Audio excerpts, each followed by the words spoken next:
Assalamu alaikum wa rahmatullahi wa barakatuh. Dear brothers and sisters, quick one today, inshallah, as I'm trying to make a habit out of having lives, but on a very, very important topic, and that is the emasculated men,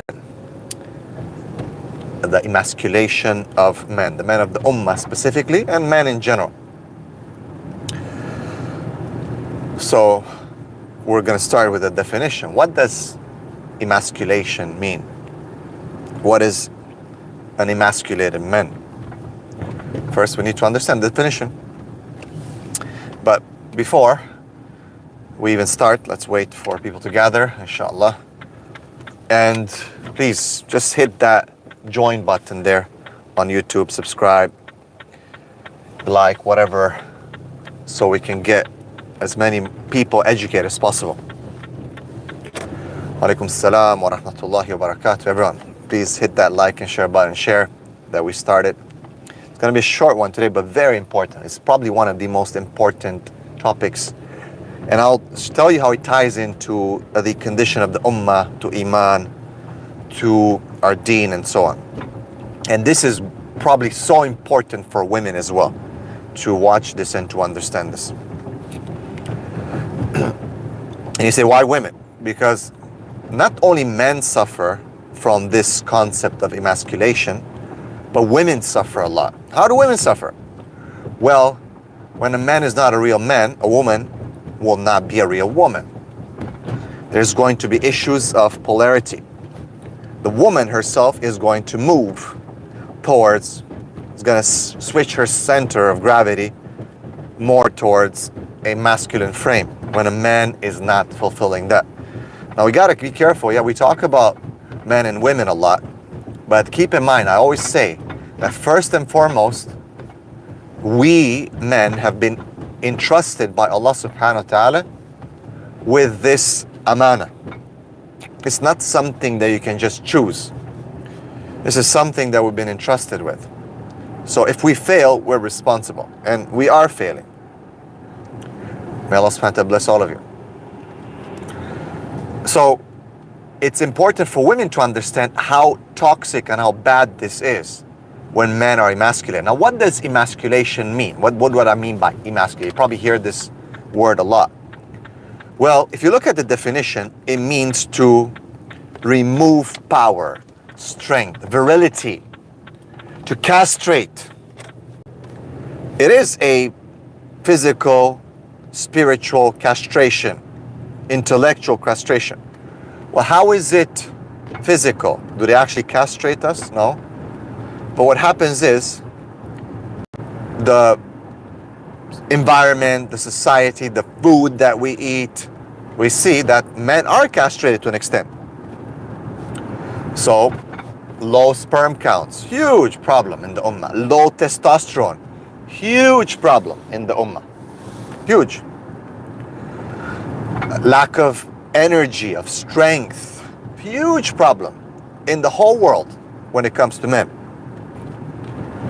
So it affects women as well, because if a man with no strength and no ability is a weak man. So physiologically, physically, if you look at it and you do some research, you'll find how weak we are.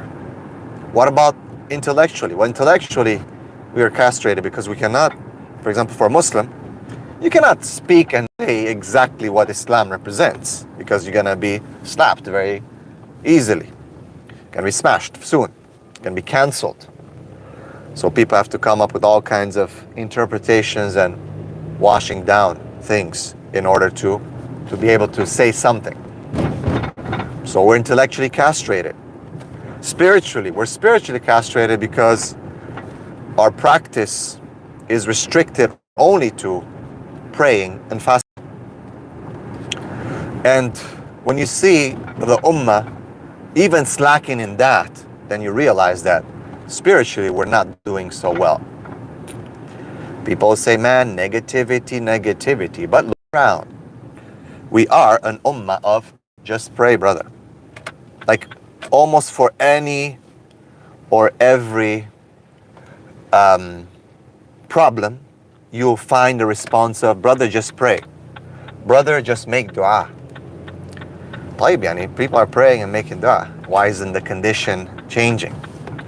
People say, well, we don't have, the correct understanding. I agree. That's another intellectual castration. That's been cancelled. Anyone who starts talking about authenticity, Quran, Sunnah, they'll be cancelled. They'll be say that, man, this is extremism. So cancelled.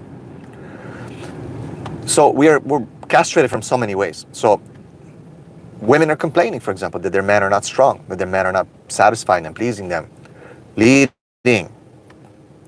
You'll find, I've worked with men, women for such a long time. There's the same complaint. Now, can you blame man? Well, to an extent, we all have our responsibility that we have to, how do we accept what's being pushed on us? That's where our blame is. Do we accept it? Women, can we blame women? Of course, they have their share of blame. Because how do they accept what's being pushed on them? It needs to be looked at. But systematically, we're being emasculated. Systematically, we're being attacked. Being a man is toxic. Being a man is bad. So everyone's scared to actually be in their fitra, in their natural disposition. Everyone has to lower their standard. And because of this, you get weak people who cause weak situations and weak problem and strong problems. Weak situations, weak people, but very, very strong problems. Huge problems. And we all have our share of blame. But again, what is the solution? The solution is people say, bro, just make dua. Bro, just pray more. Bro, let's pray, let's make dua. Yes, we should. That's the first thing. We shouldn't even actually have this discussion about praying and making dua. But the question is, what else is being done? Is anyone standing up for something? Being complacent is not the option in this world. Look at everyone is moving, pushing, struggling to take over and to basically to lead. And the Muslims are still saying, let's pray. Make dua, brother. Just make dua.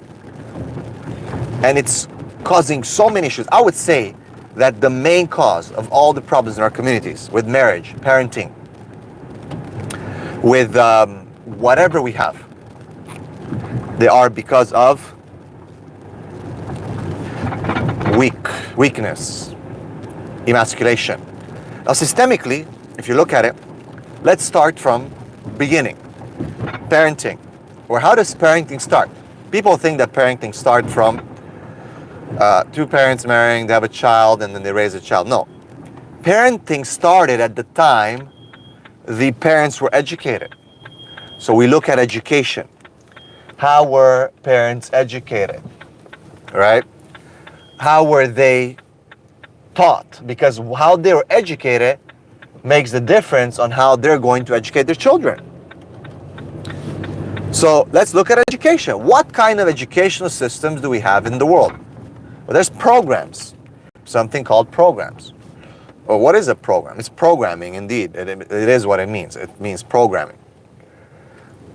And again, guys, if you reach so far, just hit that like button and just share so more people can join this discussion. It's going to be a short one today, but very important one. So education. You go to school, you sit in a desk, you got to shut up, you got to listen, you got to you can't question anything, you can't say anything, you have to lift your hand up. I'm not saying be in disorder, but you're being programmed. You have to be politically correct from a very, very young age. Like, I was just listening to an online class, and the teacher cannot say girls or boys or guys. They have to say friends. Every second word has to be, okay, friends. Everyone's a friend now. That's nice. Everything, right? But there's a reason behind it. There's a reason as to why people see friends or say friends. You know what I'm saying? So education is a disaster. Look at the curriculum.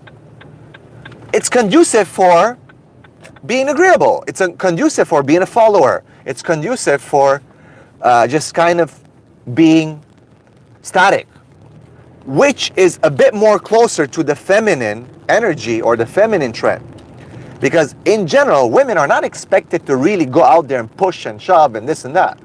So again, we're not going into whether women should be educated or not. We've already discussed that everyone, is educated, but depends on how and what and what's the environment. But if you look at the educational system, it's much more conducive for women to succeed, and they do much better. They have a stronger, better attention spans. Yet for men who are more active and they move, and sometimes they get around things, they have to move, they have to break things, sometimes they have to build, they have to shove. It's part of being a man. But that's being killed. No, you gotta shut up. You can't move. You gotta stay in the same desk for this many hours. And if you get out or move, you're gonna be classified with, you're gonna be labeled with ADD, and you're gonna be given some time to calm you down. If you can't calm down, just look at that one point, that boys specifically who are moving too much, and they say they can't focus, that's it. They're labeled with ADD right away. And they are given some form of medicine to calm them down, to dumb them down. So make sure they sit in their desk and just listen, so that programming can take place. You know what I'm saying? So that's a huge major concern. Look at the amount of children who are labeled with ADD, attention deficit disorder. What does attention deficit disorder really mean? What if the teacher is not very engaging? Have you ever thought about that? Not every teacher is engaging. Of course, some children operate under different circumstances and different ways of learning. There's multiple intelligences, different ways of learning. The Prophet ﷺ used to address the Sahaba in different ways according to their way. So, no, a label, right? So, education is bad. Food. Let's look at food. The food that we eat, that men specifically eat. I mean, recently I was looking at a study where young boys are suffering from what's called micropenis from a very young age, and it was linked to some of the chemicals that are put in bottle cleaners when they're babies. Obviously, you know that many or most women don't breastfeed anymore. They use formula. Formula has been pushed. Why has formula been pushed? Well, for many reasons. One of the deceptions that they put on women, that you're going to lose your shape and your beauty. And in doing so, of course, women were scared and they've followed the procedure and they've gone on formulas. Not just that, but also obviously women, as soon as they have the child, they'll probably put them in a creche or a small nursery where they will be given a bottle because she has to go back to work in her career. And then the lifestyle demands, for example, two-member family income, because if not, then you're not going to be able to survive. So do you see the system? It's systemized. Imagine boys, having problems down there already from a very young age. And they grow up and having more problems. That doesn't go away, by the way. It is a very real condition, and it's increasing. And then what's going to happen next. Not to mention that, these stores that are very popular here in the West, women can go on and select now all kinds of different sizes if they're not happy with what they get at home. You know what I mean? So it's systematic. It's systematic. People don't think about it. Now, question is again, okay, here's the problem. Well, what's the solution? Well, the solution is for Muslims to wake up and start controlling education. Start controlling their communities. Start pushing. Okay, even if you're living in the West. I've said that many times. People don't seem to understand the concepts in the West. How has the West come to, how do policies get passed in the West? Through debate, through pressure. I'm not saying people should make hijrah, but no, forget about hijrah. People don't, actually this is not even a debate for many people right now. People don't even think about it, forget it. And even if you make hijrah, you go to the Muslim countries and you find that these problems have bled into the Muslim countries. I'm all for hijrah. Of course, it's always better to live in a Muslim country. But the reality is that most people not do it. So then, does that mean we stop now? No, we still have to give them solutions. And the Muslim community needs to rally behind people who share their ethics and morals, even if they don't share their aqidah. Okay? Even if they don't share their aqidah. But what we find today is these compassionate imams and Western imams who rally before people that don't share their morals or their aqidah. And then you wonder, like, wait a second, why is that? So right now there's a law, a trans law that's been passed in Texas, and none of these compassionate imams are rallying behind supporting this law. Yet when there are other laws that were pushed forward, they're rallying behind it, specifically supporting LGBTQ communities, which emasculate men and make the ummah weak, and which, of course, stand against the belief and scriptures of Islam and the aqeedah of Islam. Yet they rally behind these people, and when the Muslim community, the just general people see them, then they say, well, I guess it's okay, isn't it? Well, they say, no, it's not really okay, but we support you because we need to support someone. Why don't you support the ones who don't have your aqidah, but who share your ethics and morals? So look at it. So instead of supporting someone, okay, this is 2 points here, someone who doesn't share aqidah, but shares your morals, you're not sharing aqidah, not sharing morals. You're supporting someone who doesn't supposedly share your aqidah and your morals. Zero. So what's the point? But this is the reality, because our leaders in our communities are not standing up and saying, look, I will join hands with these people who share our ethics, and then we'll debate the aqidah later on. But here we have them not sharing aqidah or faith and not sharing morals, yet still rallying behind them. For what reason? Well, they'll help us as well. Or we are a minority and they're a minority, and they have more strength, and they're in the system now, so maybe we'll slip through the cracks as well and get in the system as well, somehow. That's not how it's done. That's cowardice type of behavior. Be it you're a board leader in a masjid, or a community leader, or an imam, or a scholar, or a, whatever, a lejna and other kind of organizations they have here in the West, you have, you have a responsibility. So do it. If not, don't, just get out. Because if you claim the morals and ethics of Islam, you're responsible. Even if you're in the West, don't give me that it's hard here, the law is against us, because the law is the product of pushing and shoving. Different groups have showed it already, including the LGBTQ, because it was not allowed before, but they pushed and shoved. They were not cowards. They were not cowards. The one thing that you have to say, for example, that the LGBTQ community has been stronger than the Muslim community. They have more guts and more bravery than the Muslim community in the West, because they push their agenda. With law, with ethics and morals, they were not acceptable in the West before. It was not allowed. It was unlawful, illegal to be LGBTQ++. But they fought for it. They rallied. They pushed. They shoved.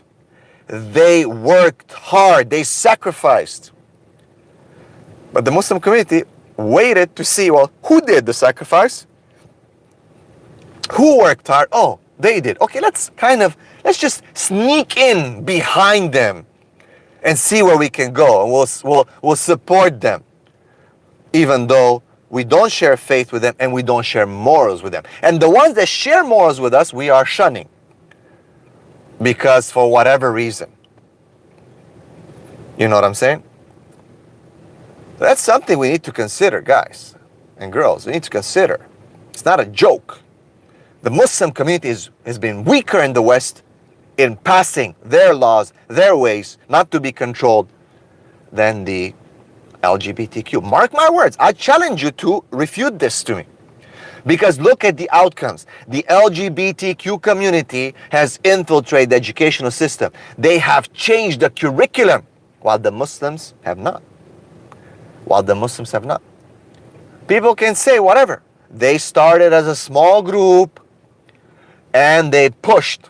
And yes, trust me, we are not lacking funding. We don't have problems with money. The Muslims do not have problems with money. If the Ummah would have been united, we could have had funding like there's no tomorrow. You could put lobbying, you could do things. You would be able to influence and change.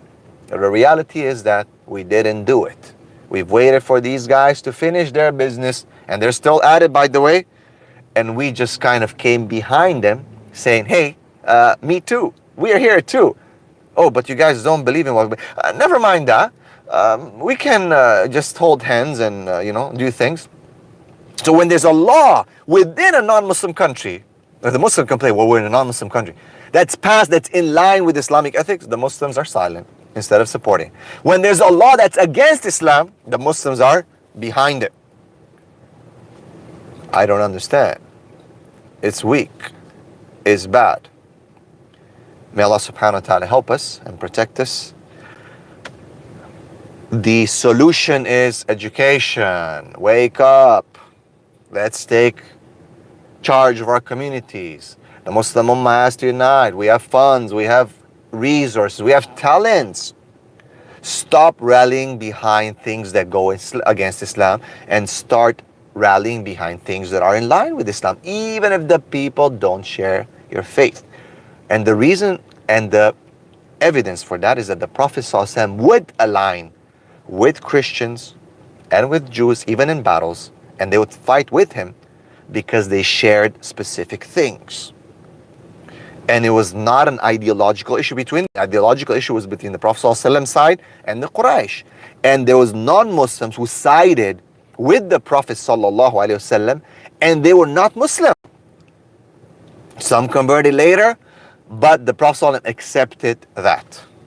May Allah subhanahu wa ta'ala bless you and protect you all and forgive you all and give you the best. Please make sure you subscribe, influence your community, be strong, stay strong.